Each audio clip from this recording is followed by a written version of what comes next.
Ahaya by Yeshua HaMashiach. Good morning, good afternoon, and good evening, everyone. This is Dr. Ephraim. It has been quite a while since I've done any teaching videos, but I'm here to let you all know that I am definitely back on the scene.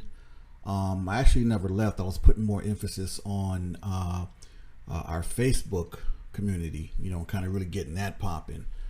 Because it's a different platform than our YouTube. We got a bunch of crazies out there, and everybody wants to be a teacher. Everybody has something to say. You guys know how it goes, and so it's not like I ever left. It's just like I kind of reshifted the focus. But here I am. I've been getting a lot of feedback saying you guys miss me, miss the voice, miss the teachings and whatnot. And from the very start, I never wanted any fame from this. Countless hours of video and time put in, research, information, never made not one single dollar, never asked anyone for a dime. So now you guys tell me, who's who and what's what, where that's regarded, okay? But on the eve of another Shabbat, I wanted to definitely set it off with another teaching video, quite fitting on the eve of this Shabbat. Now this particular video, I'm going to actually cover the transatlantic slave trade and the so-called Arab Muslims and Africans' role in it. Now, so many times, we see the movies and we read the books and we kind of want to romanticize what really happened and who was involved in the slave trade of black Hebrew Israelites, because that's exactly what they were. The biggest misconception is that Africans sold other Africans into slavery. That is completely and unequivocally false. West Africans sold black Hebrew Israelites into slavery. So obviously there was no emotional or mental ties to those people, and they were so readily available to get rid of them, right? So but I'm going to get into all that. I just kind of wanted to set it off. No real thesis, just kind of get my feet back wet again, back on the scene. But I hope that this video answers some questions, and we got to keep it real with ourselves, people. We got to stop romanticizing slavery and all the nations that were involved and the people that were involved. And let's deal with it for exactly what it is. So I'm going to give some subtext to the context. First and foremost, I need to establish the identity of Negroes separate from the bloodline of Ham. Okay, and then we're going to go from there. Let's get it.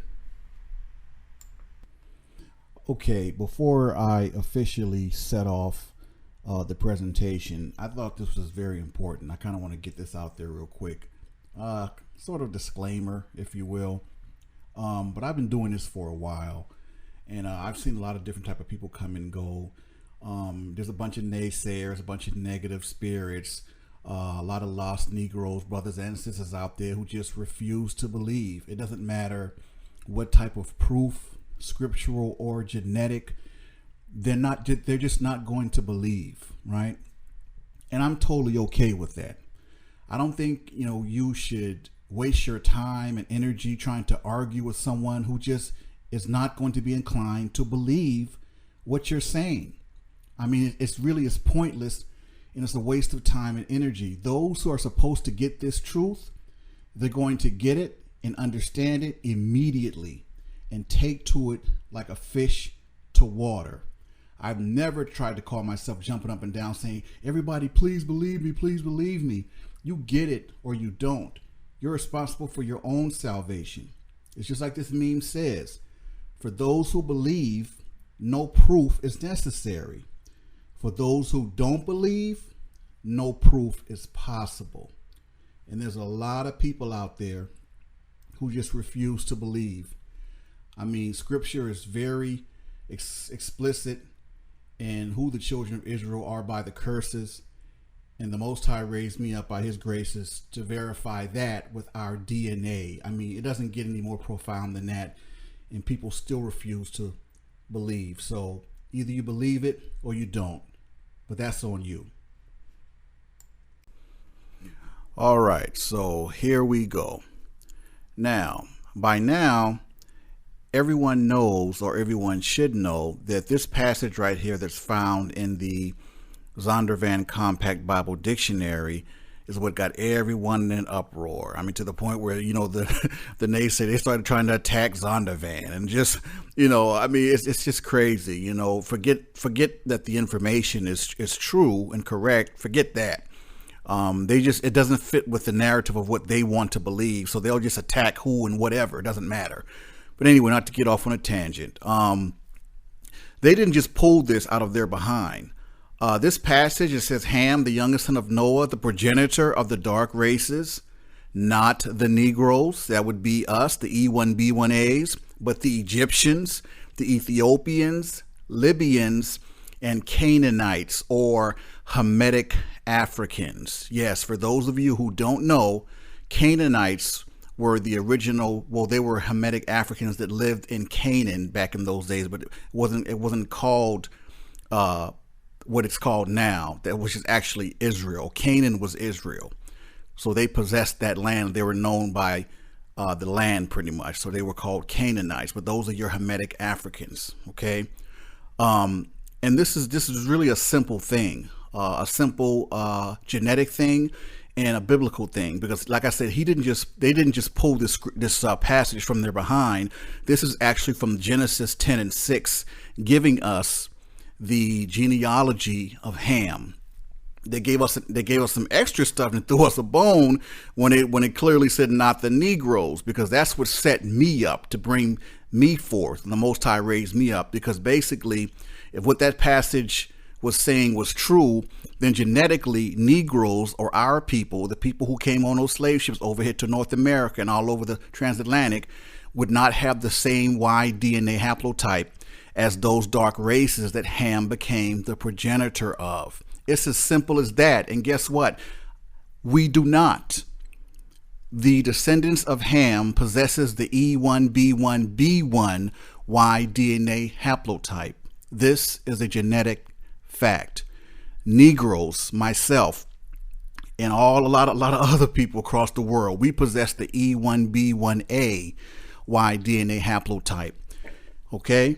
This is a genetic fact, and it makes no sense for all those naysayers and those, so-called Egyptologists talking about Ramses was E1B1A. Well, guess what? If Ramses was really E1B1A, newsflash, he was a Negro. Okay, because if you're trying to tell us that Egyptians were E1B1A, well, that means that Egyptians were E1B1A, so they captured themselves out of Israel and released themselves from Egypt. So they were pharaohs and slaves at the same time. I mean, makes absolutely no sense whatsoever. But again, the E1B1A being Negroes doesn't fit their Egyptology narrative. So they're trying to push that Ramses thing. Don't even go for it. Let them believe that. If they believe that they're Egyptians and all this Kemet stuff and all that bunch of crap, let them believe it. They just lost Negroes. Just don't even waste your time and energy. But this is what set it off. And so we're going to go ahead and go into Genesis 10:6 with the genealogy of Ham and keep it moving. Okay. And this is where the Zondervan Compact Bible Dictionary got that passage from. Genesis 10:6. It clearly gives the genealogy of Ham. And the sons of Ham would be Cush, Mitzrayim, Put, and Canaan. Those are the four dark races that are the descendants of Ham. Now, in the next segment, I'm going to identify the races that came out of those four sons. Okay? And Egypt back then was called the land of Ham. Okay, and then I'll give a refresher training on who the Negroes were identified as. When I said not the Negroes, because that's the only thing that really had us stumped. It's like, well, okay, well, we got the descendants of Ham, but who are the Negroes? Okay, in the last segment, Genesis 10:6 identified the four sons of Ham, And remember, the Zondervan Compact Bible Dictionary said that Ham became the progenitor of the dark races, but not the Negroes. Okay, so here we are. So now the Bible told us that these four sons came from Ham. So quite naturally, they're Hamitic, because if they're from the bloodline and the descendants of Ham. Now, in this segment, I'm going to identify the races that came out of those four sons of Ham. Okay, Cush, the Ethiopians came out of there. All right. And I don't know if you remember that wicked Nimrod, but he was from Cush. He was an Ethiopian, but he didn't dwell there. But that's basically what he was. He was a Cushite, I guess more appropriately. Mitzrayim, the Egyptians, came out of them. Okay. Put, the Libyans, came out of them. And of course, Canaan, the Hamitic Africans, came out of them. All right. Now, a lot of misinformation out there try to tell you that, E1, B1, B1 is quote unquote Jewish and this and that. But here's the thing. And I guess it really starts with a belief in Torah. And that's where a lot of people go wrong at, because they have no belief in the Most High. They have no belief in Torah, because if they did, they would know that basically what I was able to do was genetically prove that what the Bible said about the descendants of Ham and us is true. Right. And that's a whole nother level. But so I guess it starts there. So if they don't believe, really everything else is kind of a moot point. Right. But clearly the Hamitic DNA data, as you see here, there's a small percentage of E1, B1A in the Oromo Ethiopia and the Amhara Ethiopians. Very small percentages of E1, B1A. That would not be the case if E1, B1A was supposed to be a Hamitic Y DNA haplotype, which it is not. And of note, the only race of people that possesses the E1B1A Y DNA haplotype are the Negroes. Okay, that would be us. I am E1B1A 7A, and that is the tribe of Ephraim. All right, so I don't want to kind of go on and on with certain aspects, but just to kind of give you a refresher, because I covered a lot of this stuff. As a matter of fact, in the next segment, I'm going to identify who the Negroes are. And I have a video on my YouTube channel that talks about the Bantus being the Negroes, and how all of these secondary nations came up out of this so-called Bantu expansion, which was actually a Hebrew expansion. Okay, so let's move right along to the next segment.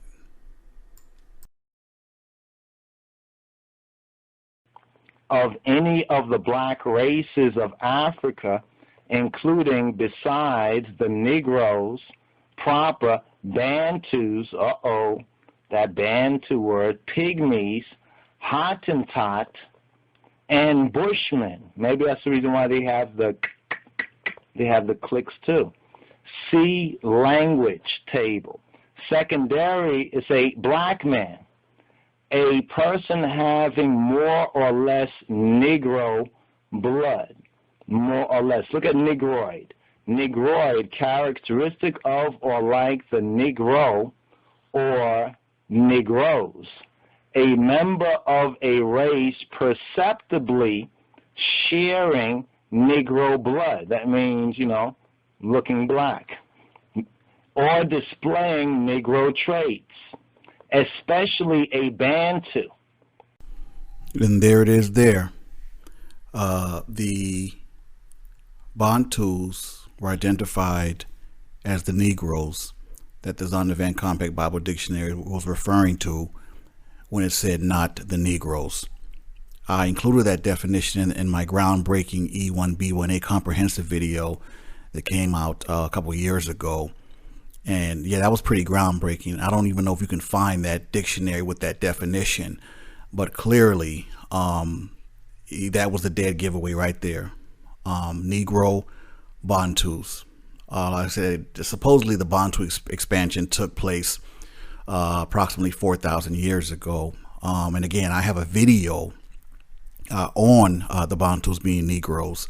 Definitely check that out. I don't want to, like I said, just kind of rehash old information, but I thought it was important to give subtext to the context in terms of the transatlantic slave trade, in that Negroes were the ones who were being enslaved and were shipped off via the transatlantic slave trade, and how different we were from the Hamitic races or the Hamites. Okay, I think that was very important to establish that.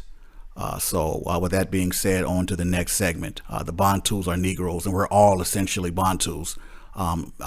Yoruba and Ghana and even the Igbos, all these different West African nations are secondary nations to us because we're all essentially Bantus, and we're included in that Bantu expansion, and we all possess the E1B1AY DNA haplotype. That would be the Shemitic Yorubans, the Shemitic Igbos, the Shanti, the Zulu, the Ja, the Iwe, the Falanti. I mean, the list goes on and on of all these West African nations that's basically secondary to us because we dwelled in Northeast Africa before we dwelled there. And our DNA predates those West African civilizations, like I said before, by as much as over 20,000 years. So clearly we had to have originated somewhere else. And then in a couple segments from now, I'll go into that. And that's right, Israel is in Northeast Africa. As much as they want to push this European construct of it being the quote-unquote Middle East, I have a video on that as well. The fact is, the tectonic plates state that Israel sits northeast of Africa, in and on Northeast Africa, actually. And that's just a fact, whether they want to deal with it or accept it or not. And I don't know if you guys remember, but I told you that both my mother and my father were both genetic Hebrew Israelites. Well, the mitochondrial version of the E1B1A is L3E, is what we're looking at right here. This is actually my mother's maternal haplogroup, okay? And it told the truth. Look at the origin. Haplogroup L3E originated about 45,000 years ago in Central or Northeastern Africa, then spread south with the migration of Bantu-speaking people over the past 4,000 years. Now it comes down to example populations. Bantu speakers, African Americans. That's it. That's the dead giveaway. The L3E essentially is the same as E1B1A in terms of the migrational pattern, but for some reason they don't have a problem letting us know that our women came from Israel. But when it comes to the E1B1A, it's trying to keep us sub-Saharan and just quote unquote just African, right? So I just thought that was a little weird, but clearly right there, L3E, Northeast Africa, it's the origin. I mean, there's no way around this, man. I mean, they can flip it and try to bounce it, but it is what it is. And you all can check out my video entitled "The Middle East Deception: Israel is in Northeast Africa" for further knowledge on that. All right, so that was important for me in terms of creating some subtext to the context of this video. Now, so moving on to the context portion of the video. I thought it was important to establish, who Ishmael is and was. And what's never really talked about is Ishmael himself. He also had 12 sons. And we're looking at the 12 sons of Ishmael. Okay, I've even heard, crazy stuff out there about how he's not the progenitor of the so-called Arabs, which is a bunch of foolishness, man, a bunch of lies. Clearly, it says right here, we're going to establish who Ishmael is. And in fact, he is the progenitor of the so-called Arabs and Muslims, and they're central to this presentation. So there it is there. So on to the next segment.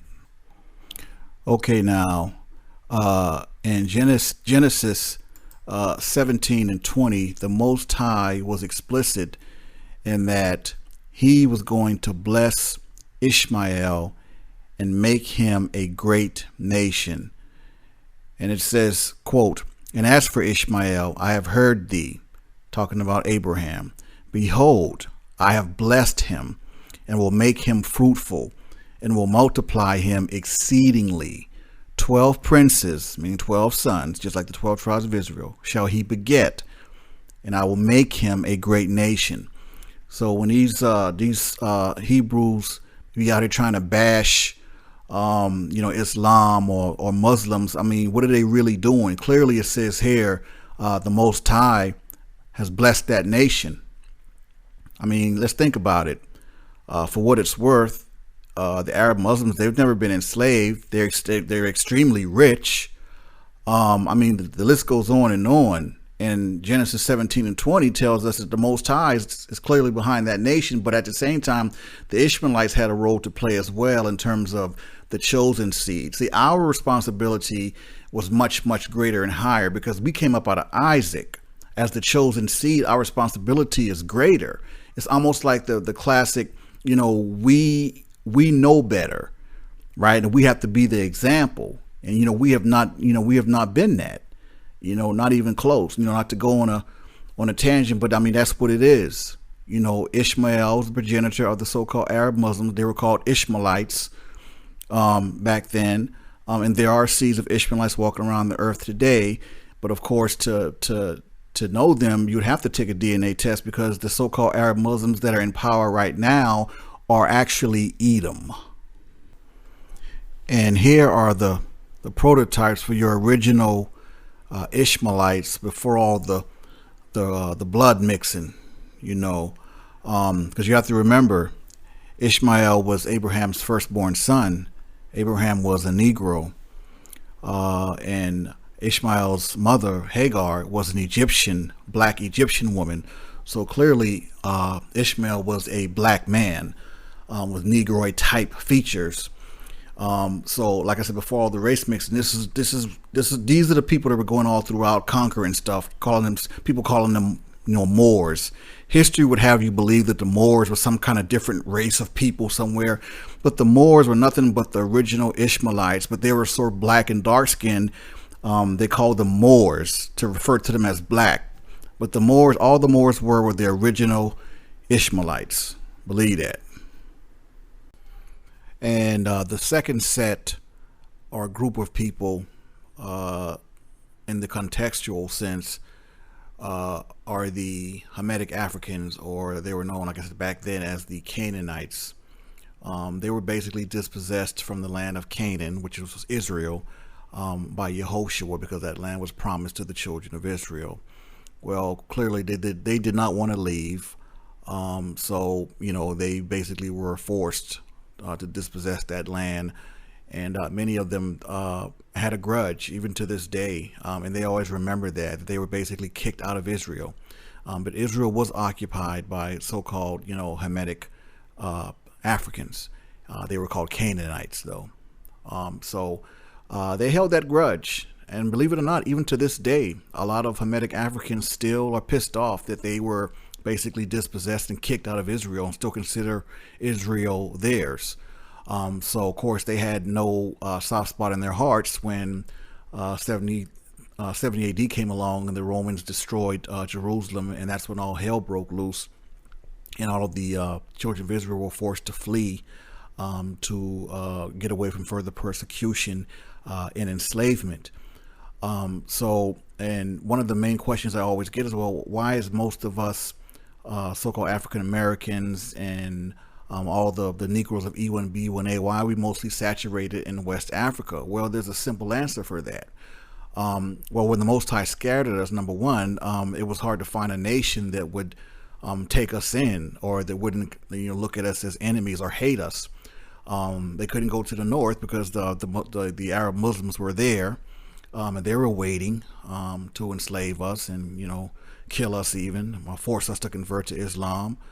We couldn't go to the east because the Ethiopians were there and they hated us and they thought that they were us, because Shalmaneser put them in place of the 10 so-called lost tribes in Samaria. So we couldn't go to the east. So basically the west is really all we could go.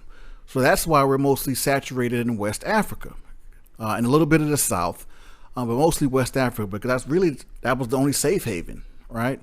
Some of the Hamitic Africans were cool, but many of them were not, and they let it be known that we were different. They didn't like us, and they were trying to enslave us, capture us, kill us, whatever. And I'll deal with that in the next segment. So, now we're getting into the meat, really, of this presentation. And like I said, I'm not going to romanticize or try to downplay or minimize, what happened pre-transatlantic slave trade and even after it to a degree. Because, many blacks, and it's sad and it's unfortunate that, we were given a narrative. And many of us, we tend to think that, slavery was just the white man, the white man, the white man, the white man. And don't get me wrong, don't get it twisted. Yes, European nations were very much involved with the slavery of our people, but they had a lot of help. And we're going to deal with that right now. The reality is, as you can see by the pictures, a lot of blacks, so-called, blacks or Negroes want to think that, white men came into Africa and started snatching black people up into slavery. That's not what happened. That is not what happened. The reality is, our people were enslaved in West Africa. So I don't know if many of you remember the story I told you about a female friend of mine who told an African friend of hers, just joking around, she said, "Negro, please." And his response was, "No, no, no, I am not the Negro. You are the Negro. You are the slave." And she said that had her perplexed for so long because she didn't understand what he was talking about. And that's kind of the point. A lot of Hamitic West Africans, they know the truth. They know who we are. They know that we are not the same people, that we are not from the same nation. We were constantly fighting them off. And not to mention, they were still pissed off from the whole Cain and Israel thing. So that they remembered that, right? So there was no love lost with us. They used us as trade. As you can see by the pictures is worth 1,000 words, man. We were enslaved in West Africa. So, many of you walking around with your dashikis and your pro-Africanness and Pan-Africanism and all this kind of stuff, you need to know and embrace the real of what happened. Okay? We were enslaved in West Africa. They let it be known that they didn't like us. They didn't want us there. And they were, capturing us and selling us to the Europeans. So, of course, the Arab Muslims were involved. They were in cahoots. And we're going to deal with that in the next segment. But I wanted to definitely give you a visual in terms of, what really happened. The Bible says our feet would not have rest. We was, running, going through all these different nations trying to find rest. And we just could not find rest. And that's the harsh reality, my people.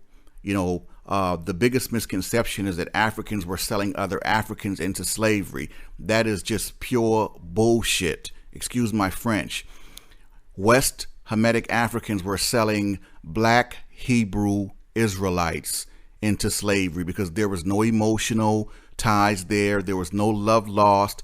And they had no quarrels with offering us for trade bait or just flat out selling us into slavery. And that's the reality of what happened. So with that being said, let's go on to the next segment.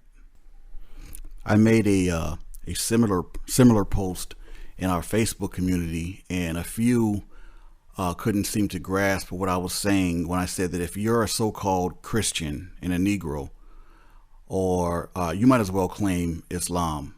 And what I meant by that is that basically both of those religions are the religions of your oppressors.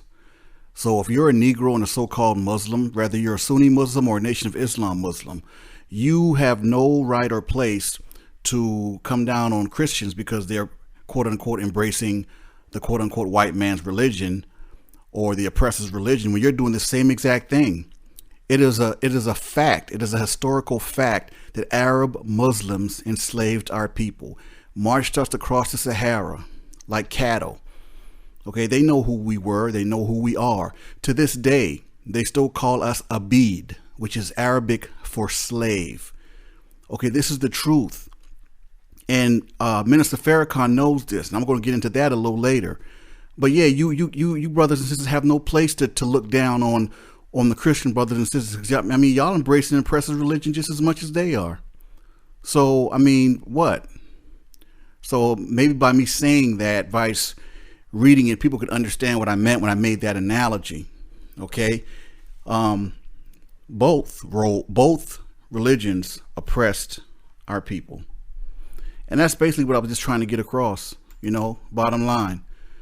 The trade of slaves across the Sahara and across the Indian Ocean also has a long history, beginning with the control of sea routes by Muslim Arabs and Swahili traders on the Swahili coast during the 9th century. These traders captured Bantu peoples, there you go. Directly, those are our people, those are Hebrew Israelites, from the interior in present-day Kenya, Mozambique, and Tanzania, and brought them to the littoral.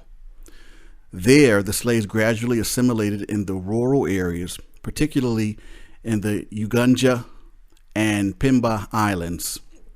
Some historians assert that as many as 17 million people were sold into slavery on the coast of the Indian Ocean, the Middle East, and North Africa, and approximately 5 million African slaves were brought by Muslim slave traders and taken from Africa across the Red Sea, Indian Ocean, and Sahara Desert between 1500 and 1900.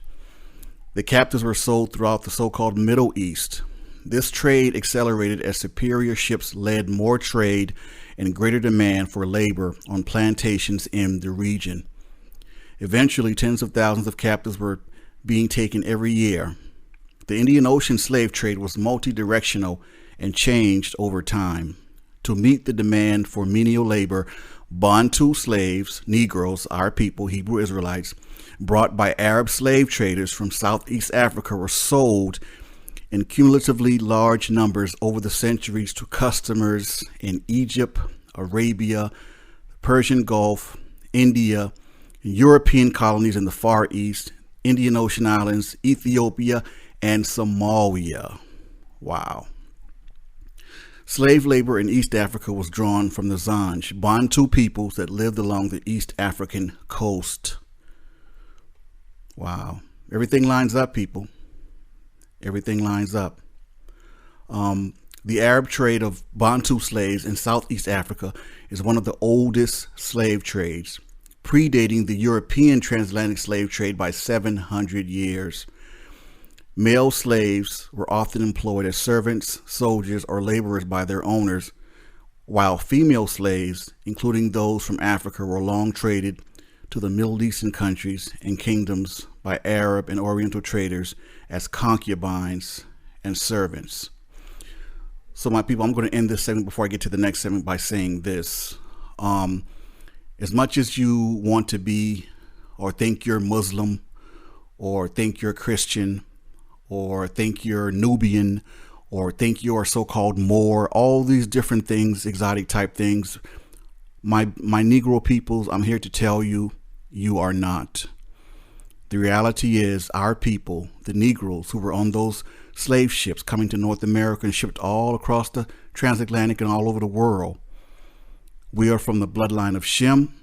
We are from the nation of Israel, and we fled into West Africa. Where we were enslaved again by native West Hamitic Africans and sold to Europeans in slavery. And that is the harsh reality. I'm going to leave that there, and we're going to go on to the next segment. But you know, for the life of me, I will never understand why our people are so fixated with embracing the cultures of people that oppress them. I will never understand that. I remember doing a post a while back called the Stockholm Syndrome, because Psalms 83:4 tells us exactly why, we have no idea who we are for the most part. When he said, "Come, let us cut them off from being a nation, that the name of Israel will be no more in remembrance." I get that, but I just will never understand why we are so fixated on not being who we are. I mean, why wouldn't you want to be a chosen person of the Most High God, the creator of the heavens and the earth? I mean, who wouldn't want to be that? Like, I don't get it. I don't get it.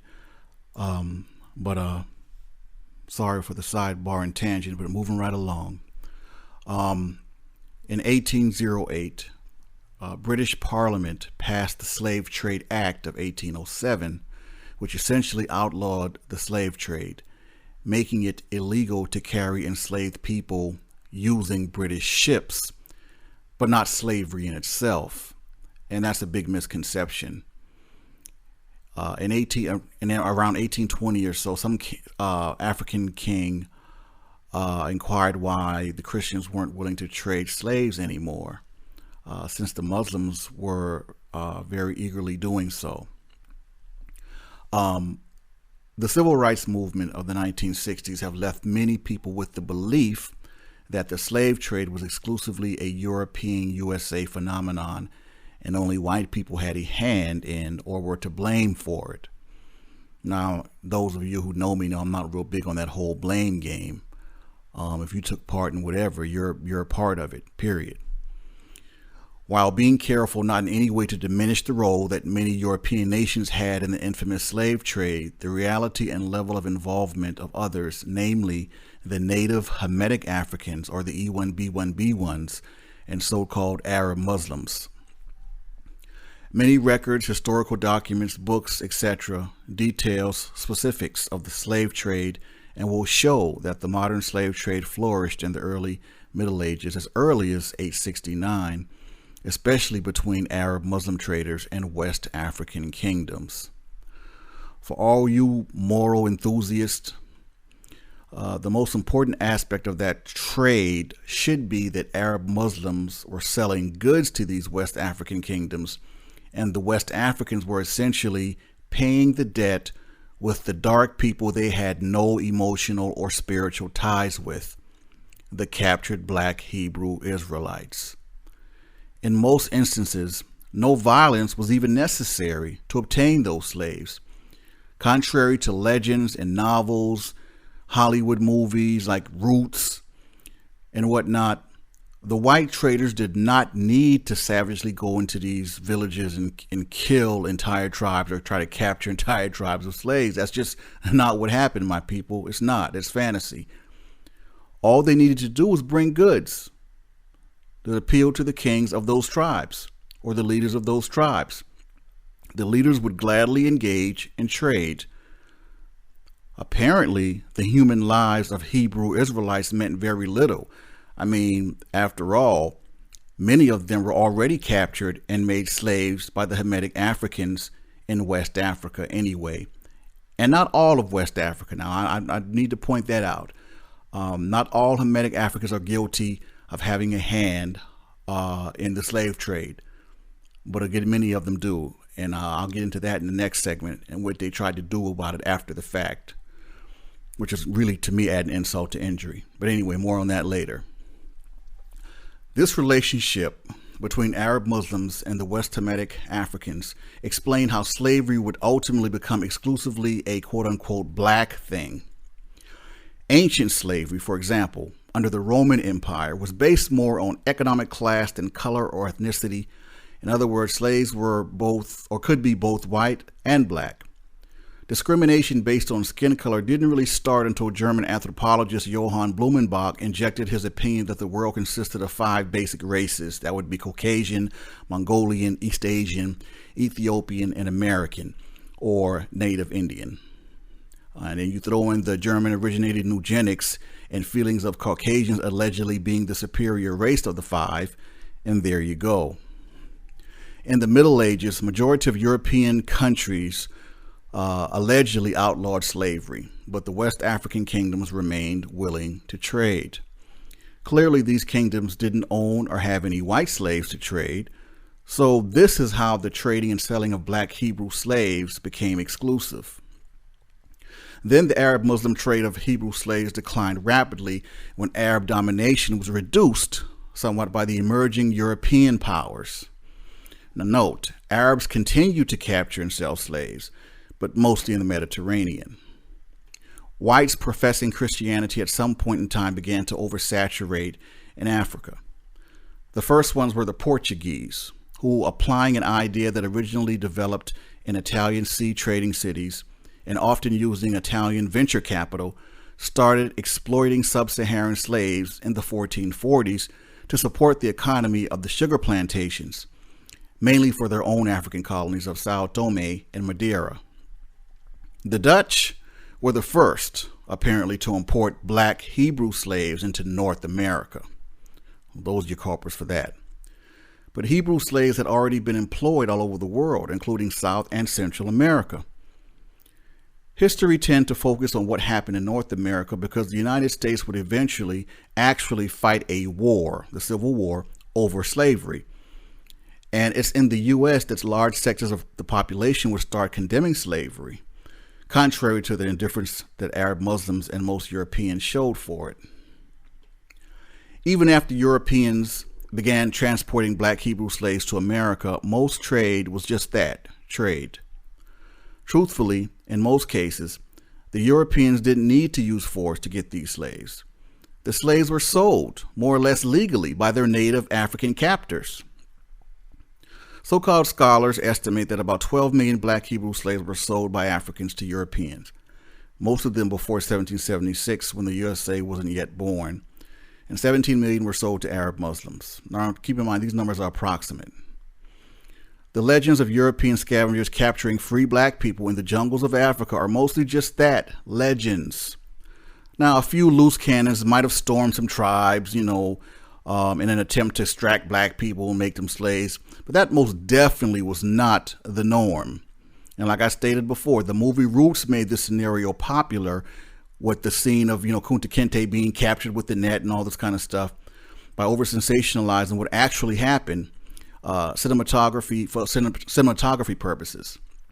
And there was, like I said, there was no need for a bunch of outsiders who did not know the jungle, did not know the area, the regions, or the land of Africa to risk their lives, essentially, running around looking for black people to capture and make slaves, when all they had to do was either purchase or trade for them.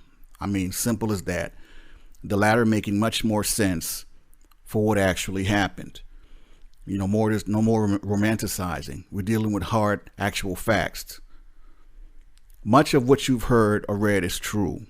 Millions of black Hebrew slaves died on ships of diseases by which they were exposed to and had no natural immunity and or proper medication to treat whichever illness or disease they contracted. The conditions by which those slaves were subjected to was not fit for animals, packed in like sardines, forced to urinate and defecate on themselves, women menstruating on themselves, and the list goes on.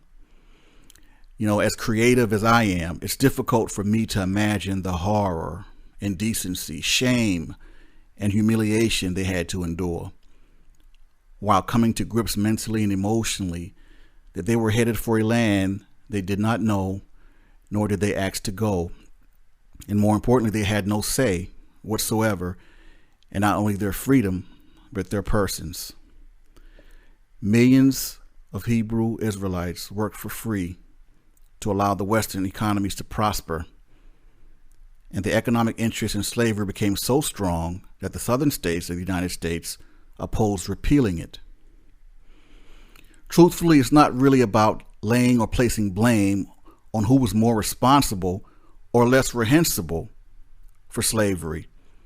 Because as far as I'm concerned, I blame every single nation that took part and or flourished financially, illegally and immorally off of it. Even the ones who did so then tried to hide their hands. They're just as responsible too. Looked at closely, clearly slavery and the sale and trade of black Hebrew Israelites, whom Arab Muslims refer to as Yehudi or Yehuda, aka Judah, was pioneered by the Arab Muslims, certain West African kingdoms, and ultimately Europeans. This economic mechanism was invented by the Italians and the Portuguese. It was mostly run by Western Europeans and was conducted with full cooperation of many African kingdoms and leaders. What is unique about the USA in particular is the unfair treatment that Negroes received after the so-called emancipation. The truth is, slavery still lives today in 2017 in the United States, but it's under a different name. Now it's maintained within our prison systems. The Constitution abolished slavery except for prisoners. That said, it's no coincidence that Negroes are incarcerated at an alarming rate by unfair and prejudiced laws that target and affect black communities, like that 3 strikes law, authored and instituted by Bill Clinton in the 90s, and still affecting millions of black men and their families to this day, while many are still incarcerated by virtue of this law, which in my personal opinion is unconstitutional. So with all of that being said, from my personal perspective, I think it's important. I've heard the expression, you won't know where you're going until you know where you've been. Well, I'm not, I've had enough of the romanticizing. My people, we need to embrace this. We need to address it head on and embrace it. The harsh reality. So-called Africans sold us to slavery. White people didn't come stealing us. They traded us and they sold us straight up. And when you really know and dig into the history and listen to what I'm telling you, I mean, it'll make you feel a way. It should anger you, even retrospectively, right? But it's not even about anger or whatever the case may be. But it's about embracing the truth so you can know where we've been and where we need to go as a people. And that's just it. So on that note, I'm going to go into the next segment where these Africans, they knew the roles they played. They know, and they knew now. And the crazy part about it is, many of us, we always say, oh, the Africans don't like us. The Africans don't like us. We always said that. And in our spirit, we felt it. We just didn't understand or know why. And again, I'm not talking about all the Hamitic Africans, okay? So don't get me wrong, because I personally don't hate anyone, and I'll deal with that too. But it's about embracing reality. Reality is many of them know who we are. They had no love for us. They never cared about us. That's why they never came and got into our civil rights or came to, get involved with us in any way, because they never cared about us, because they know we're not from the same nation and we're not from the same bloodline. And the unfortunate and sad thing is many of you Negroes don't. That's the truly sad part. So anyway, that's that, and on to the next segment. Okay, for those of you who may not know my history, along my path of the journey of enlightenment, I was a member of the Nation of Gods and Earth, or, as we say, a 5%er. And ironically, I was under Nation of Islam rules, right? So not too many brothers can hotbox with me when it comes to, those type of things, because I'm from that, right? Clarence of 13X, he was from the Nation of Islam. He broke off, with the 5% Nation, not to get into that. You guys can listen to my, check out my personal journey video for all that. I'm not going to, rehash all that, but with that being my background, needless to say, when I got a bar of, Minister Farrakhan in this final call article right here about blacks, the true children of Israel, I was very disappointed. I'm like, I've always had the utmost respect for this elder, for this brother. He's clearly an intelligent cat, smooth, charismatic, and all that. And along my path, I looked up to him, and I still do to an extent, but I have to speak on this, If Minister Farrakhan knows the truth, that Negroes are the true children of Israel, and like I said, him being a very enlightened and intelligent brother, I'm sure he does. Why does he still have our brothers and sisters following Ishmaelites religion, or a version of Ishmaelites religion in Islam, knowing that they're from the chosen seed of Isaac, and that's not who they are? Knowing that so-called Arab Muslims not only enslaved our people, but had one of the biggest hands in the transatlantic slave trade. Knowing that so-called Arab Muslims still refer to our people as Abid, which is Arabic for slave, and treated our people many times worse than what the so-called white man did here in North America. Why is he still continuing to lead our lost Hebrew brothers and sisters on the path straight to hell? Yet he knows the truth, though. And the print date on this paper says 2010. That's 7 years ago, brothers and sisters. And for the record, you lost brothers and sisters still continuing to embrace Islam. Like I said earlier, you might as well be Christians, because both of those religions is the religion of your oppressors. And that's realer than real. You brothers can try to stick your head in the sand and try to laugh and do all this, whatever, but I'm telling you the truth. And the Bible says, speak you the truth and be set free. You brothers and sisters need to be ashamed, man. Embracing the cultures and religions of your oppressors and trying to point fingers at other brothers and sisters. Well, these races and religions, they laughing at you behind your back because they know the truth. You don't. I'm not going to, stay on this too long, but I've always respected this brother. But this right here, him knowing the truth, that we're the true children of Israel, and still got our people under some Islam, man, to me, that's past shameful. That's past shameful. That's all I got to say. On to the next segment. I have no problems, leading my people to the water, but it's totally up to each and every individual to drink.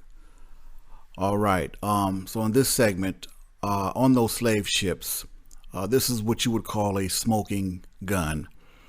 If you all go to slavevoyages.org, you can get to this graph that you're looking at right here. And it lines up perfectly with 2 Chronicles, was that 2 and 14? You gotta forgive me, I don't have my glasses on.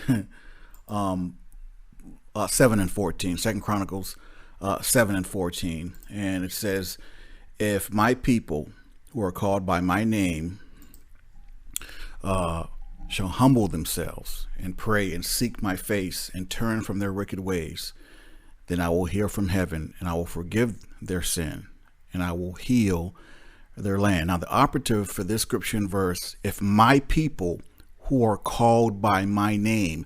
Now, before I actually came upon this this data, I didn't really understand what that meant. Who are called by my name? Well, look at it. Let's look at it. Slaves back in the days were like any other cargo. They had to be accounted for. And they were literally names. Those slaves had names. And we actually have those names. If you go to slavevoyages.org and you type in YAH for the name reference, Africans, and you see all the different names, Imnia, Ashakaya, Hanya, Hinya, all these different Hebrew names of those slaves that was on those ships. Now, if this isn't a smoking gun, I don't know what is. Like I said, for people who don't believe, it doesn't matter what kind of proof you submit. But this is as close to a smoking gun as we're going to get. We actually have the names of those Hebrew slaves that was on those slave ships. I mean, just wow. Just wow. I mean, what more can you say? Right? But there it is there. And you all can see for yourself. Like I said, go to slavevoyages.org and type it in and see for yourself. We have proof of our Hebrew names that brings 2 Chronicles 7:14 into more focus and more meaning, knowing that we have the Hebrew names of those slaves that was on those ships. I don't know of any Africans that have Hebrew names. I'm just saying. Okay, on to the next segment. And there are definitely remnants of our Israelite past and certain things that we say, like this one here, one of the most famous, Kumbaya, which, as you can see, it says, Yahweh come by here, Yahweh come by here, look at this monument here for the Free Blacks of Israel Hill, right? Let me read a little bit of it. Hold on, give me 1 second. And it was basically dedicated to just to the west lies Israel Hill, settled in 1810, 1811 by approximately 90 formerly enslaved persons who received freedom in 350 acres from Judith Randolph under the will of her husband, Richard Randolph, cousin of Thomas Jefferson. These Israelites and other free African Americans worked as farmers, craftspeople, and Potomac's River boatmen. Some labored alongside whites for equal wages and defended their rights in court. Wow, that's telling. It said these Israelites and other free African Americans. Again, they're remnants of who we are. Psalms 83:4, it didn't wipe us completely and totally clear of our past. I mean, just look at this, man. I mean, wow. I mean, just wow. I mean, so all the information is there. That's that. We're going to move on to the next segment. So, I've already set the tone in terms of, Africans not selling other Africans. Rather, they were selling Negroes or Black Hebrew Israelites. So, when this came to my attention, African King apologized for Africa's role in slavery. I mean, I just, I felt a way because, again, they do stuff like this based on the ignorance of our people, because our people don't know any better. That's the crazy part. He knows that we're not his ancestors, that we're not related to him. I mean, even to come out his face with an apology, I mean, it's just almost like, really, like seriously, you can keep that. You can keep that. You know what it is and you know what it ain't, and so, but I wanted to let you all know and see that, basically the joke's on you, because these people they know what they did, man. They know what they did. They know who they are. They know who you are. My thing has been to try to get you to understand and know who you are and embrace who you are. Okay, because for all these years, you Negroes been representing for all this African stuff, representing for people that hasn't been representing for you.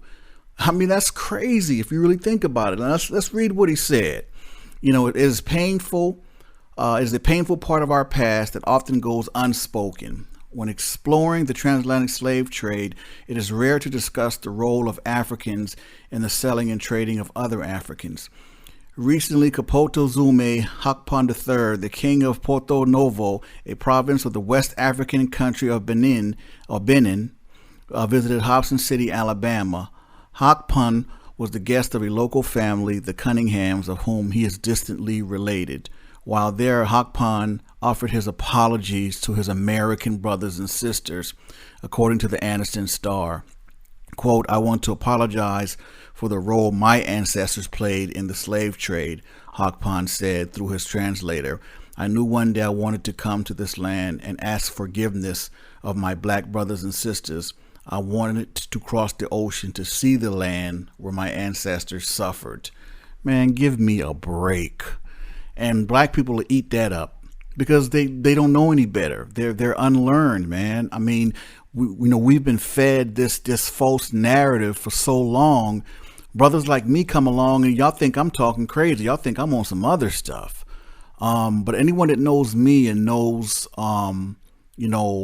my teachings and everything like that from the very beginning, I'm far from that. I have, like I said, I have countless hours of videos and countless hours of research data and information for you all that I have not made not one single dollar off of.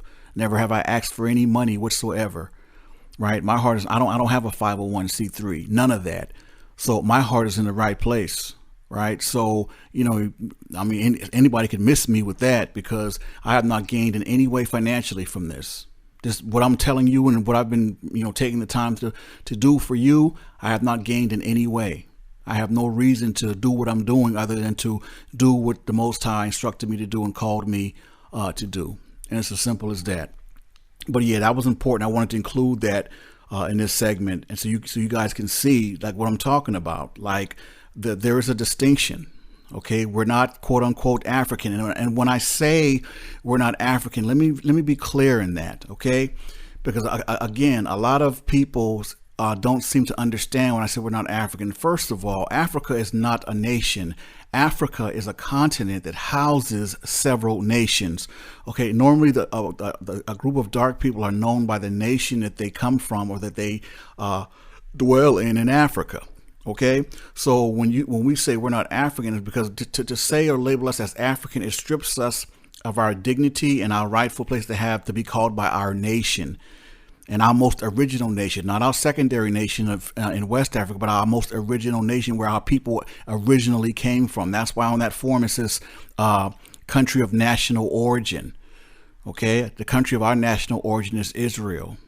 I mean that's just, I mean, there's no way around that.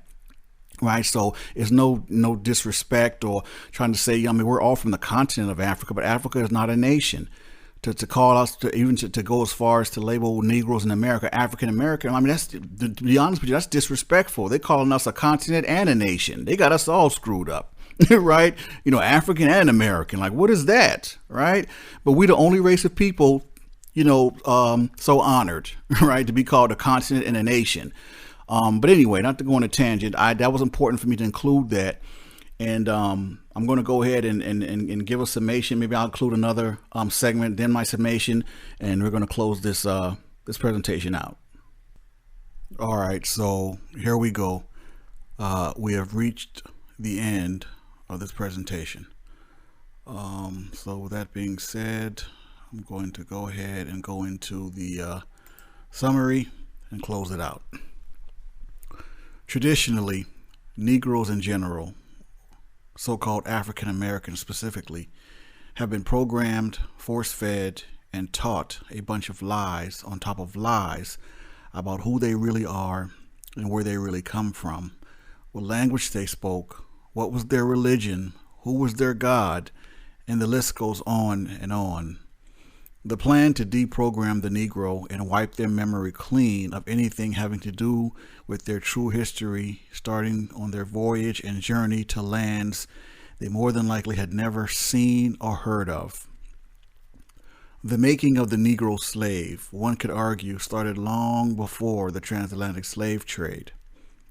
When the Negroes touched down in North America, the plan was to render them completely docile, submissive, and full of fear, so they could be under Europeans' total control, rule, and subjugation to do their will. They were forbidden to read, specifically the Bible, while ironically, white slave masters manipulated and used parts of the Bible to brainwash the slave into believing they were supposed to obey their master and not much else, which is why to this day, many Negroes incorrectly believe that the Bible is a, quote, white man's book. Nothing could be further from the truth. The Bible is a history book, and it's about black people, and it's about you, specifically about Negroes, aka God's chosen elect nation, the Hebrew Israelites.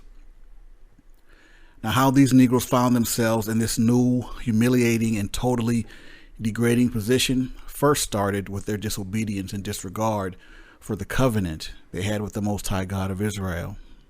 And the curses in the book of Deuteronomy began to take shape, starting with the Roman destruction of Jerusalem and the children of Israel being scattered, and scripture saying their foot will not have rest in any nation.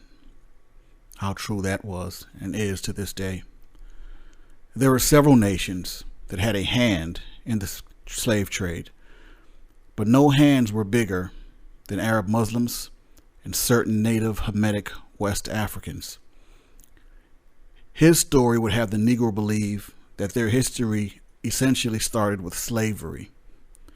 But long before that, they enjoyed a rich and powerful history as the chosen nation of the Most High God of Israel, when they dwelled in the holy lands of Jerusalem and Judea, now disrespectfully called Palestine, within Israel. The latter is an extremely distant and almost non-existent memory, save for some words and a few phrases here and there that many descendants of Israelites still use to this day, or variations of Hebrew words used in the Bantu languages, certain Bantu languages. All of the aforementioned being said, Negroes today are all over the map with respect to religion and ethnic identity, because truthfully, they were the only race of people essentially without a nation. Rather, they had no idea where they actually came from. All they knew was the slave master told them they were from Africa, and that was it. Not knowing that Africa is an extremely large continent, and saying you're from there without identifying which nation isn't saying much. As such, Negroes have either been taught or embraced the religions of their oppressors, with Christianity, the so-called Egyptology, Islam, the list goes on. Some Negroes think that they're Moors, Nubians, etc. But the harsh reality, along with the power of DNA, has proven conclusively that Negroes are neither of the aforementioned, no matter how much they simply just do not want to accept it. However, if it makes you sleep better at night to think that you're an Egyptian or a Nubian or a Moor, etc., by all means, have at it, Ak. I personally will not waste any energy, time, or brain cells trying to convince you or anyone else otherwise. Negroes are not from the bloodline of Ham. I repeat, Negroes are not from the bloodline of Ham. They've taught and regurgitated that lie since the beginning, and that's all it is, a lie, a blatant, false lie. And it's been proven genetically and conclusively that we're not from the bloodline of Ham. Negroes came from that Bantu expansion, which was essentially a Hebrew Israelite expansion. And I have a video dealing with it exclusively. Are Shemites, and from the promised seed of Isaac, not Ishmael, by way of Jacob. Negroes claiming Islam in Egypt are claiming a religion and culture that is not their own. Both of those groups of people enslaved your people. This is historical fact. Whether you want to accept, believe it or not. All this king and queen stuff in Egypt, man, dead dad. You were slaves in Egypt. Lastly, those who are supposed to get this will embrace it immediately and take to it like a fish to water. Those who aren't simply do not believe, will not believe, and no amount of proof that you can provide will ever convince them. So you have to be okay with that, because I know I am. At the end of the day, everyone is responsible for their own salvation. That being said, this is Dr. Yehoshua Ben Ephraim signing off, saying Shabbat Shalom, Ahaya by Yeshem, Yeshua HaMashiach, Baruch Atah, Ahaya.